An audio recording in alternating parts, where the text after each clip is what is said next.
We've walked through sunshine, we stood in rain. We've danced in joy and we've wept through pain. Through every valley, through every climb, a love eternal stands the test of time. Faith and forever love, built on grace sent from above. Through storms that shake, through skies that clear, His hand has held us year by year.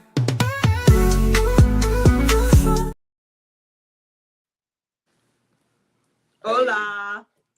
What's up, ladies and gentlemen? I told you we were going live at 6 or something like that. Hey, but when you have to do 1,000 things and 1,000 things are doing you, sometimes you run a little bit late. So we brought some backup today.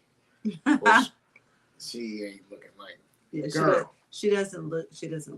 Well. All right. Anyway, hey, welcome to another Marriage Mondays. We are thrilled that you are here out of all the places that you could be on this evening, because you could be in sunny Jamaica. On this morning. Morning? Yeah. Morning, whatever. Evening, noon, night. Wherever you are, whatever time it is, wherever you are. Yeah, you could be at 1,000 different places, but you chose to spend this time with us. We thank you for that. But hey, let's jump right into it. We are glad that you are here. Last week we kicked off one of my favorite jams from the Isley Brothers, Summer Breeze, and we're still rocking in that zone even on today. So, go ahead and jump in there. Summer breeze makes me feel nice. Makes me feel fine. Oh. Blowing through the jasmine in my mind. Okay. We got you gonna get us in trouble. Y'all know it. Mm-hmm. Y'all know the lick. All right. So today we're taking the next step, because once you've cleared the air, which is what we talked about last week, you have to learn how to truly see each other again. Our topic today is slow down and see me. Slow down and see me. Too often we are moving. Have you ever been in the same room with someone but felt completely alone? They're sitting beside you or around you. They're answering emails, they're scrolling social media, they're watching television, they're reading the newspaper, they're planning for tomorrow. They're physically present, but they are not emotionally there. They are absent. Right. And you see it all the time, especially in a world that's just jam-packed with other influences and other deadlines and other things that you have to try and do. But I think it enables us to easily disconnect even when we're in the same room. And so you get used to doing that. And so what happens is you begin to apply that to any and everybody. Mm-hmm. You know what I'm saying? I mean, so some people can be doing, 3 different Zooms meetings at the same time. Which is Are fine. you talking about me? I'm just saying some people. Y'all heard me. I said some people can do 3 Zoom meetings at the same time. And if you apply that technology with your spouse, they like, listen, you ain't listening to me. You know what I'm saying? So you need to learn how to see them with your eyes. Not just be in the room. Talk to me with your face. Talk to me with your face. And I think that's one of the biggest challenges couples face today, is we're not connected every day, except we connect with everything except for the person who's sitting across the table from us. We connect on emails. Hey man, what's going on? Hey girl, how you doing? We connect in all of this stuff, but we don't connect with the person that's sitting next to us across the table, because we take for granted that they're gonna always be there.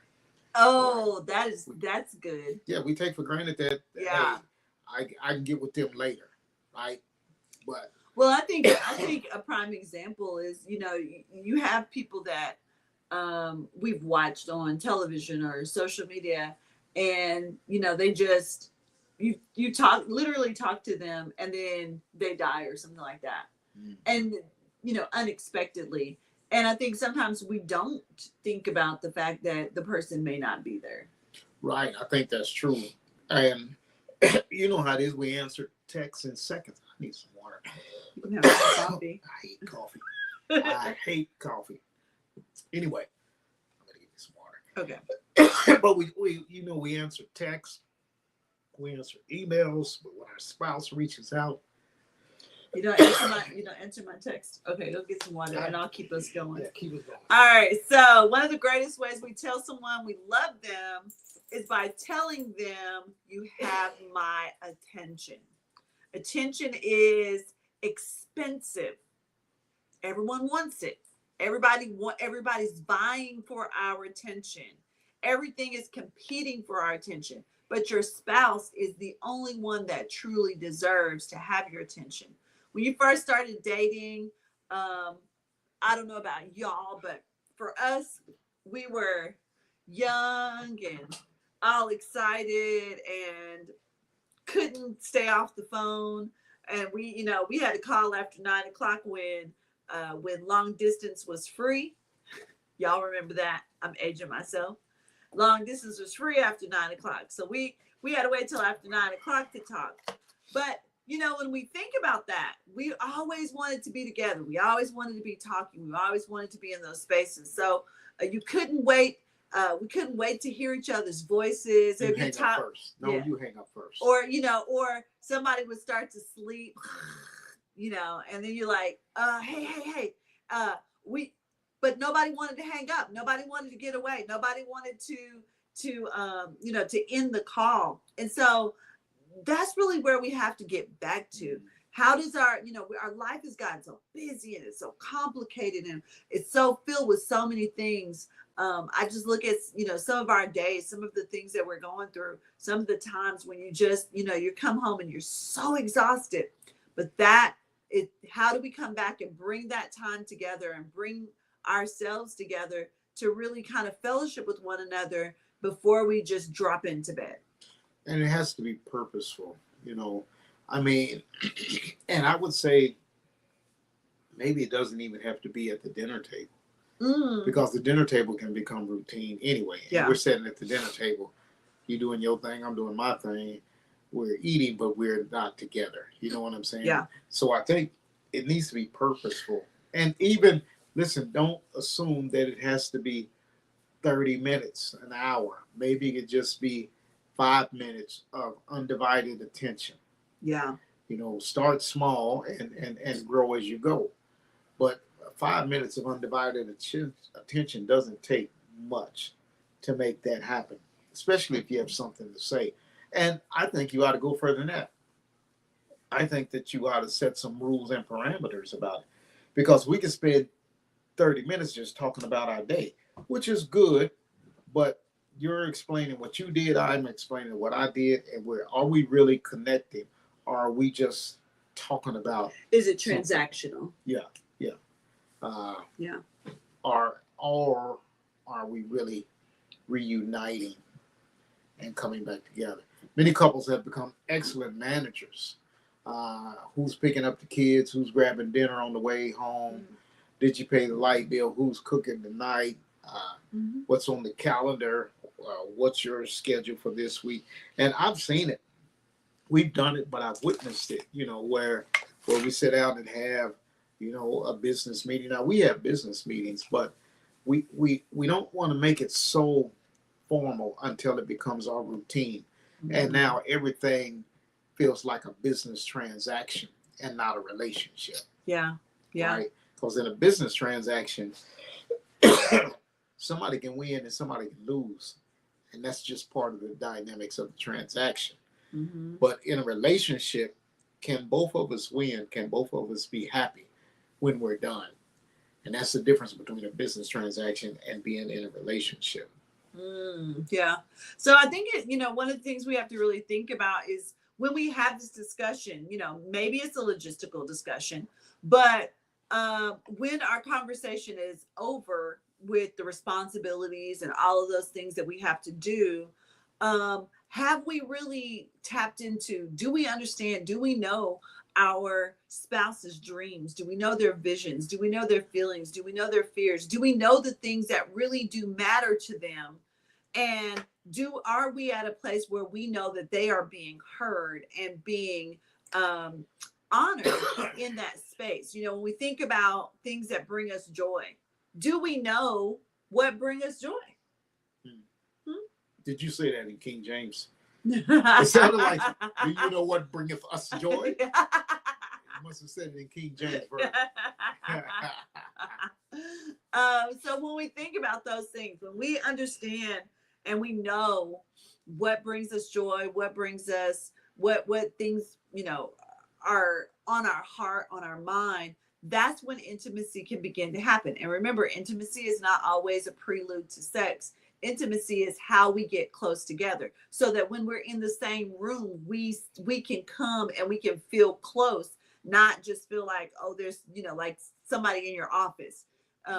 That's the difference. So when we're thinking about intimacy is how we come together and we're brought close together, so that when we come into relationship, when we come into, into a conversation, we feel close to each other, not like you're talking to the person at work.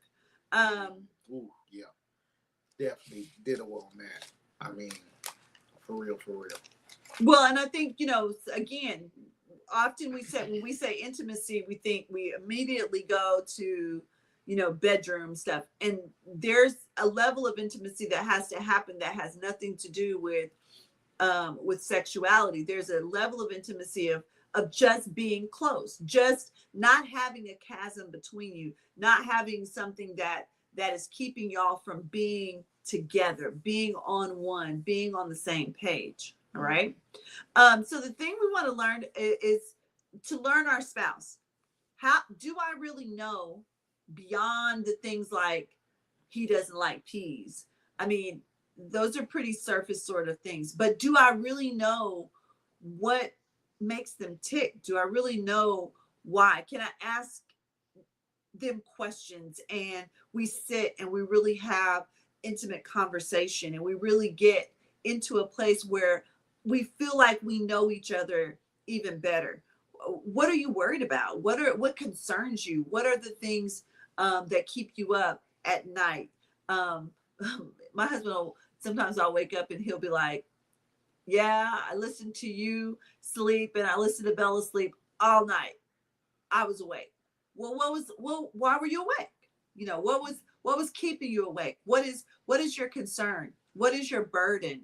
And sometimes, because we are so mixed into our own thoughts, we don't take the time to really see, hey, what's really going on with you? We are a self-serving sort of society. Selfish kind of people. Yeah. I mean, we just are. But you were born like that. You were born in self and shapen in iniquity. Isn't that what the scripture said? Did my mother conceive? I think you were born in sin. I know. And shaped in sin. I know. But we are, by nature, people are selfish. They want to know what's in it for them instead of what they can give. And we carry that chasm into our marriage. And so and if you carry that into your marriage, then your marriage becomes more transactional. It really becomes more like a business arrangement. I'm bringing this, what are you bringing? Don't get me wrong, there are some times when we have to do that as a couple. But I think that doing everything like that is detrimental to building intimacy and strengthening your marriage and your relationship, because if it's a transaction, I can take it or I can leave it. Yeah. Right. And I may not always trust the person that's on the other side of the transaction. Right.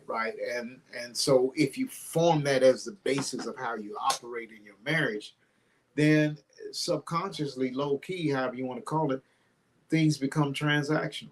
And it's easy to turn off this transaction because you don't like it, not taking into consideration how that's affecting your spouse. Listen, in marriage, you got to do some stuff that you just don't really want to do. That's true. I mean, what you want me to say? It is some giving and some taking. So shut up and bite the bullet and sometimes do the things that are necessary to strengthen your bond with your spouse, right? Because people change. And the reality is you're not the person that you were 5 years ago. We've been married here in a few months. It'll be 36 years. Yeah. That's 3.5 decades. Okay. we have changed It over sounds that so time. long. It sounds like a long time, but you know what? There's some wisdom that comes with that. Okay, I mean there just is, and some people want to push back. Well, listen, you've been married to the same person for 20, 30 years. Yeah, you should know some stuff You about know them. some stuff You about should. them, and you know some stuff about how to stay together. Mm-hmm. I was in the company of a couple friends of mine, and they were all, both of them are around my age. I think one might be a couple of years older. All of us have been married for Over decades, 20 years. over 20 years, probably all of us over 30 years, right in there. Grown kids, some of them have grandkids, some of them don't. All of us I don't know if I can say this, all of us married to should I say that? All of us married to a black woman. I mean, so I mean, but so we have some knowledge that we've gained. Well, people be so sensitive about stuff, bruh. Come on, chill it out. Okay. Anyway, What was your point? well, I'm getting around to my point. I'm just taking the loop. I see. I'm taking the scenic route. I see. Okay, but over time, you just learn some things and you gain some knowledge and experience that only time will grant you. Yeah, I agree with that. Some stuff, brother, you can't read a book and get it from a book. Well, and because if we're real honest, those first few years, you're just in lust. You're not in love. You don't. I mean, it takes those trials and those errors and the things and the ups and downs and the years and the things to really get to a place where you like, you know what, this is my dog. We're gonna be here forever. Right. So the question is, have you taken the time to learn who your spouse is becoming? All right. Point number 3. All right. You don't actually accidentally become emotionally available. Just doesn't happen by osmosis. All right. You have to work on it. You have to decide to become emotionally available. Okay. That means, listen to this. Your head's gonna explode. Come real close. That means putting your phone down. Right? It means putting your phone down. Turning off the television. I was in the airport the other day, and it's just amazing. You mean 50,000 of y'all are so engaged in the phone? Miss me with that nonsense. You're looking at them same dang text messages. Listen, Negro, I'm sorry. Human being, we are on the plane. I know your phone is on doggone airplane mode. Right. Okay? So come on now. You just text. I know now you can pick up Wi-Fi if you are Southwest preferred. They might be playing games or whatever. But at some point, you need to put your phone down and connect with the reality, the reality that's around you. I will tell you that I see it being a real issue because, working with high school kids now over this summer, it has been a real oh my God, can you just not put the phone? Like, what are you doing? Are you betting or something? Like, what are you doing that you are always on the phone? Right. And then even when I take the phone away, you're like scrolling on your watch. Who are you talking to? Right. Your life is not that busy. You listen, let me help you out. You ain't that important. I mean, who are you talking? You're in high school. Who are you talking to? People like to play like they super important, but die. You'll figure out real quick that you are replaceable. Right. 48 hours. Thank you. You will find that out quick. All right. But you got to put your phone down. That means turning the television off sometime, closing the laptop and looking into your spouse's eyes and learning each other all over again.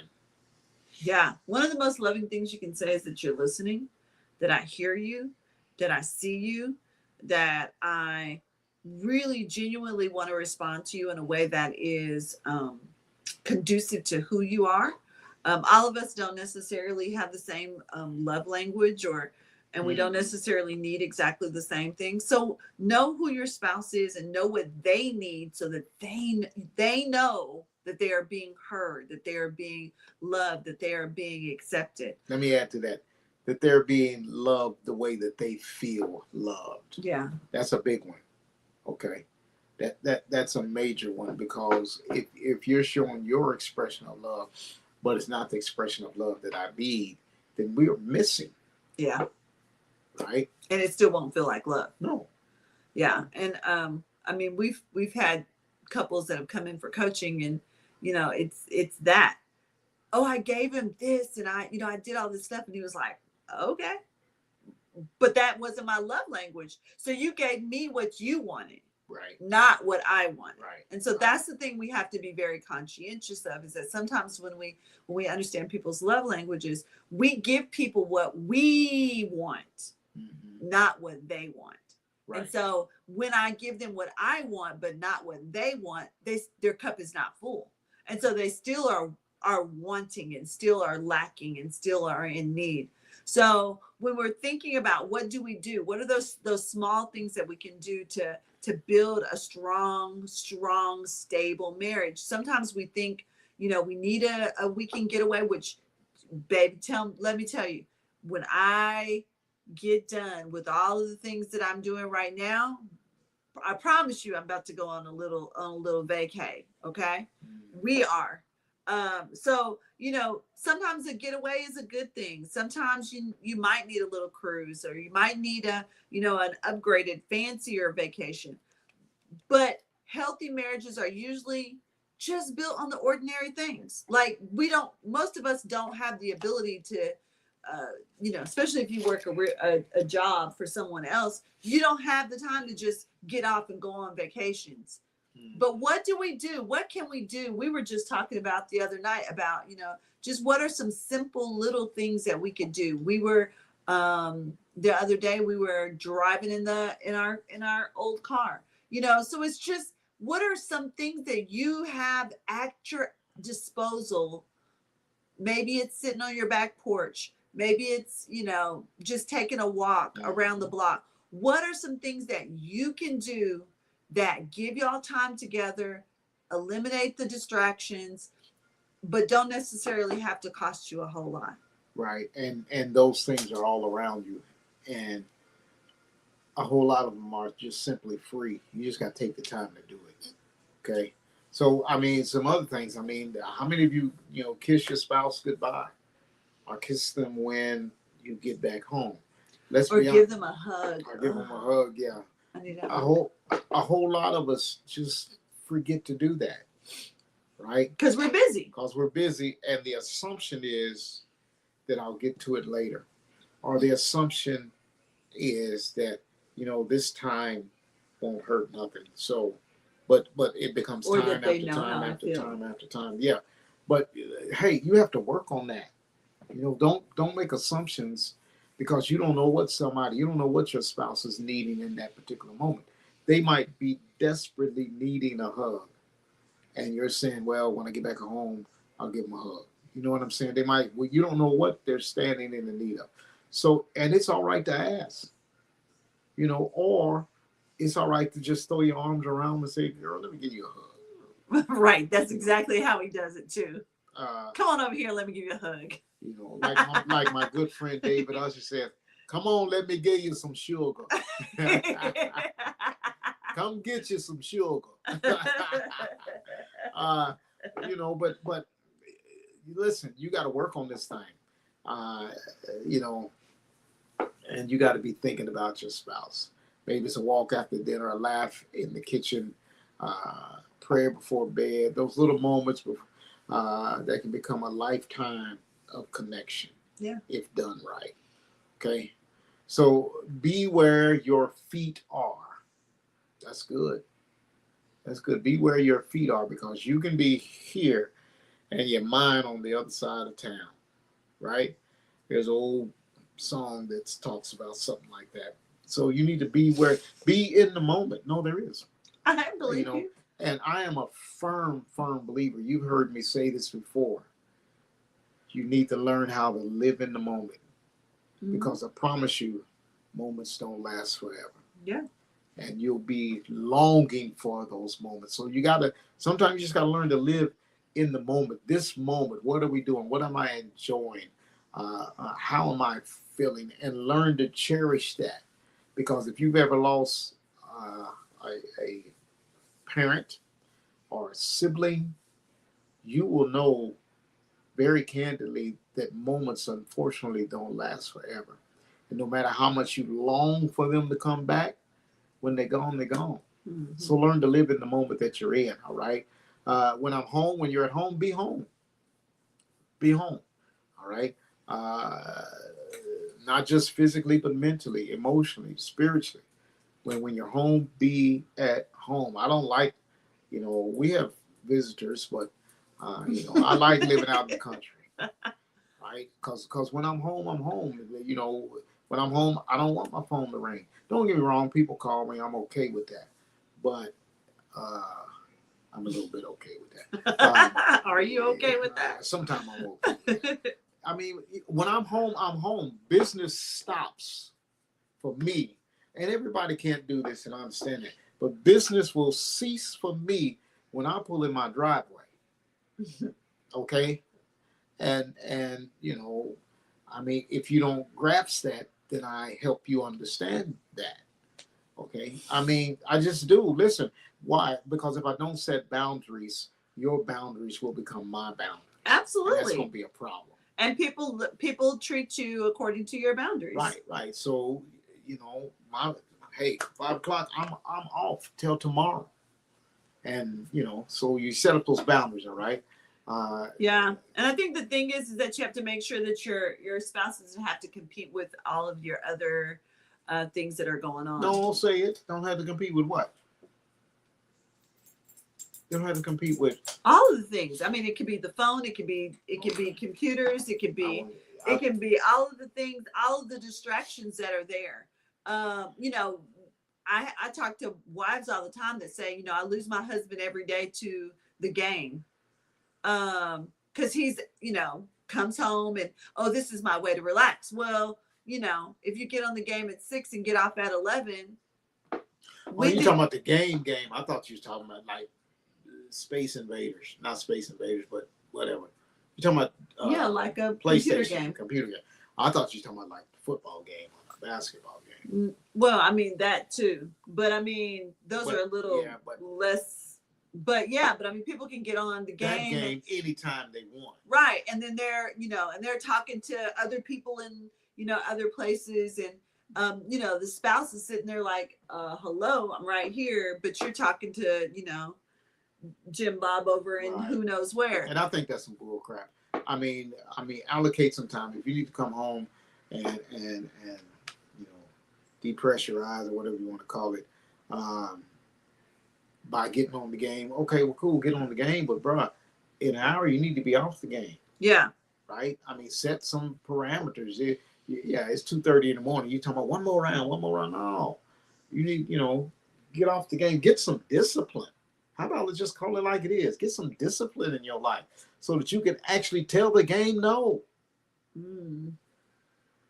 Yikes. Yeah, I try and have discipline in my life. I really work on that because I don't need nothing running me. That's true. Not people, not the game, not the church. I just don't. Holy Spirit, okay, yes.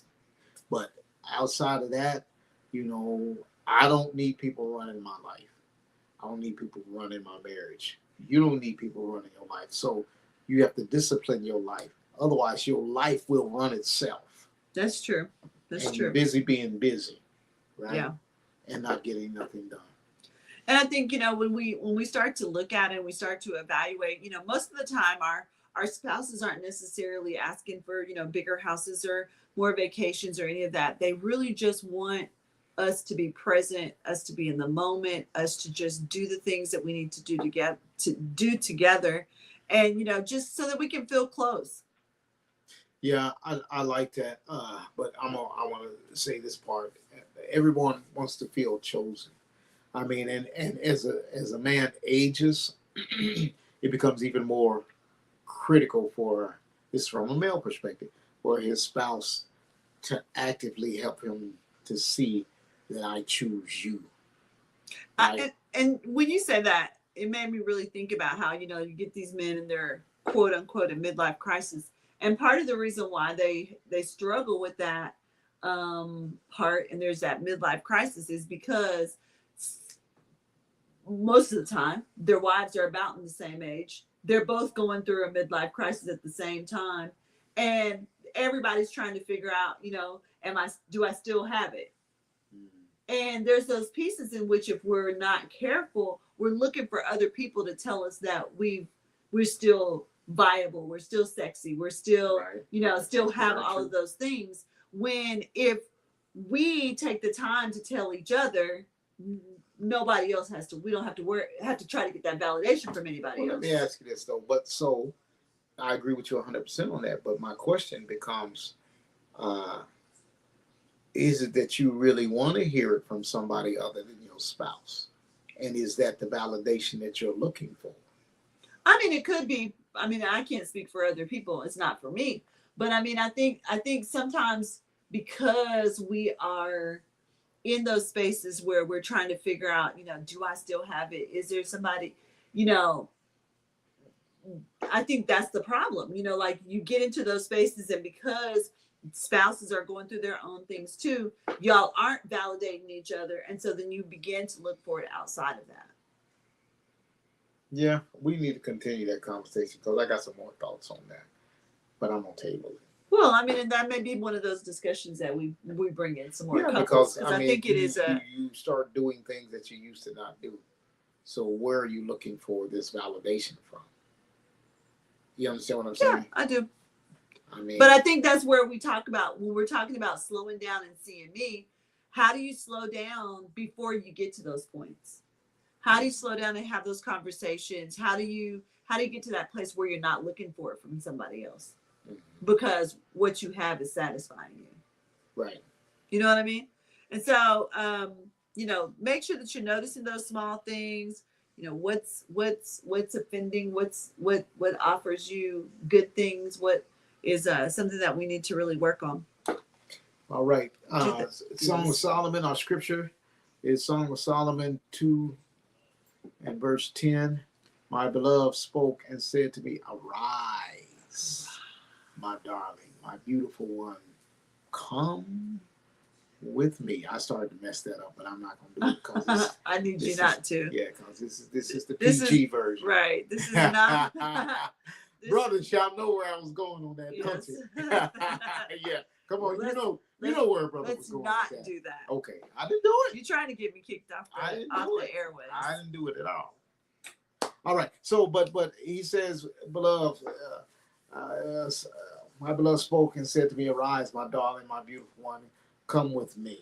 Right. Well, not for anything, crazy or anything like that. But he was offering himself. He wasn't saying, I'm going to give you a big mansion or all that. He just said, come with me. We're going to hang out. I got something for you, girl. You see. All right. But here's something we would like every couple watching to practice this week, besides my favorite thing to say, which is practice making babies. But besides practice making babies, I don't need no babies. What we want you to practice this week is called the 15-minute rule.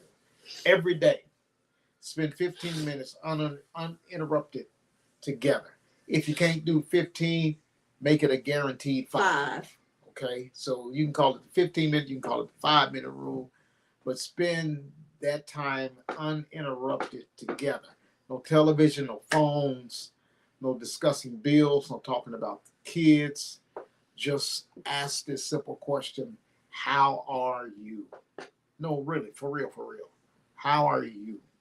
Not the surface. Not okay. the surface you. I'm okay, but how are you really? And you'd be amazed what 5 or 15 minutes of intentional conversation can reveal. Yeah. So this week, our love work this week, I want you to create one intentional moment each day this week of connection. Okay, we're going to work on that. We're about to make some intentional connection here in a little bit. All right. So create one intentional moment of connection each day this week. Hold hands during a walk. Is that gonna make your head explode? Watch the sunset together. Share coffee on the porch. Yours can be I can clear. be on the porch, but I ain't going. Pray together. Mhm. Go for ice cream. That's a good Just idea. just something simple. Talk before bed, not in the bed, because remember your bed is supposed to be for sleeping in, and those sort of things, but not for having major discussions. Mm. Whatever you choose, be fully present. Right. So Be in not the be game. on the phone, not game. be on the, not be doing all the whatevers. Mhm.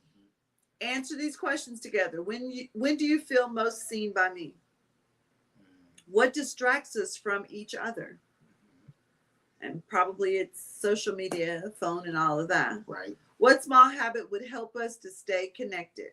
Mhm. What is one thing you'd like us to do together this summer? Summer's getting close to the end, so you got to get busy on that one, right? And how can I make you feel like you're my priority this week? Mhm. My priority. Love isn't measured only by what you provide, it's measured by how present you are.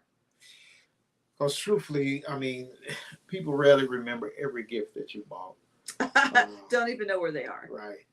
But they will always remember how you made them feel in that Yes. moment. They'll always remember that. So hang on to that one, okay? Next Monday, we're talking about bringing back the warmth. Woo! Baby. Bringing the heat. Huh? Bringing the heat, bringing the heat, bringing the heat. All right. So on next week, we're going to be talking about how do you move from simply living together to enjoying each other again. And wow, that's some magical stuff, because, if you've been married an extended period of time, you just get busy. And extended doesn't mean decades, but if you got a couple kids, they're sucking up a lot of your time. So how do you learn to enjoy spending time together, and how do you get that back? How do you bring back affection?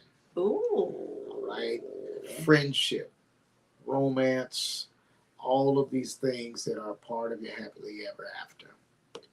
All right, so we want you to slow down, look up, pay attention, choose each other again, because we are building this thing. Right, we're building this relationship with faith, fun, And forever love. forever love. I Doggy said it once, I'm style. gonna say it twice. Practice making babies. Bye, y'all.